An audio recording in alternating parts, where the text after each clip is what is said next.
There's been a lot of involvement with Child Protective Services. More so in the past few years dealing with my son. The first time that CPS was contacted was because I was in an abusive relationship. And he used CPS as a way to manipulate me.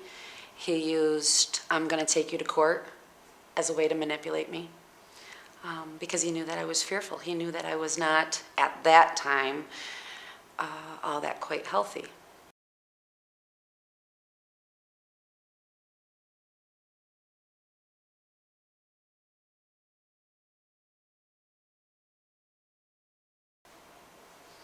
The most CPS reports I've had at one time was 4 in a matter of 3 days. They just, like, they were just standing out there knocking on my, I mean, there were that many. Like, why?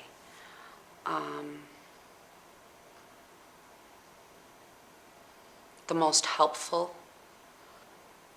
was when my husband left, because they were investigating that he was a pedophile. And that was the most helpful. Those were the most heartfelt CPS workers that came.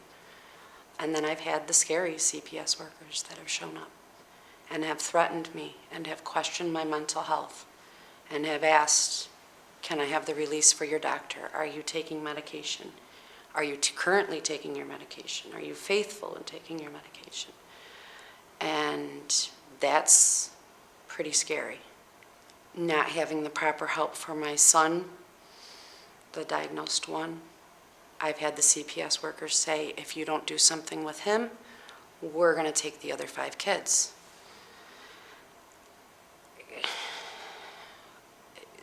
That's some pretty scary stuff.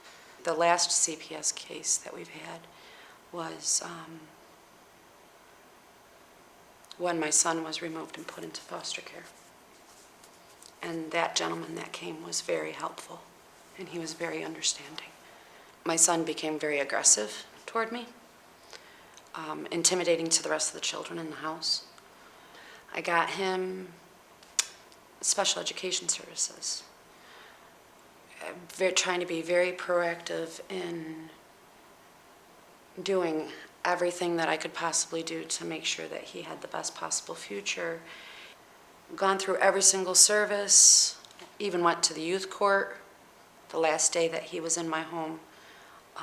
I had called the police, and the police had to handcuff him and put him in the ambulance and took him to the emergency psychiatric for an evaluation, which I knew he was just going to be back in 6 hours, because they already told him, hospital's not an option for you, Jeremiah, just knock your behavior off.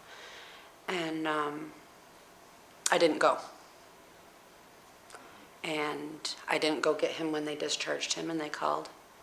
And I told the social worker, I know your job. I know what you have to do now that I'm telling you I'm not coming to get him. I'm aware of what comes next, but I'm going to get a good night's sleep tonight, and so are the rest of these kids, because we're all tired. Jeremiah went into foster care.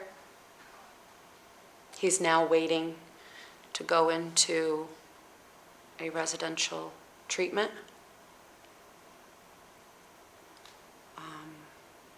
Everything that I was trying to accomplish 3 years ago, he's getting.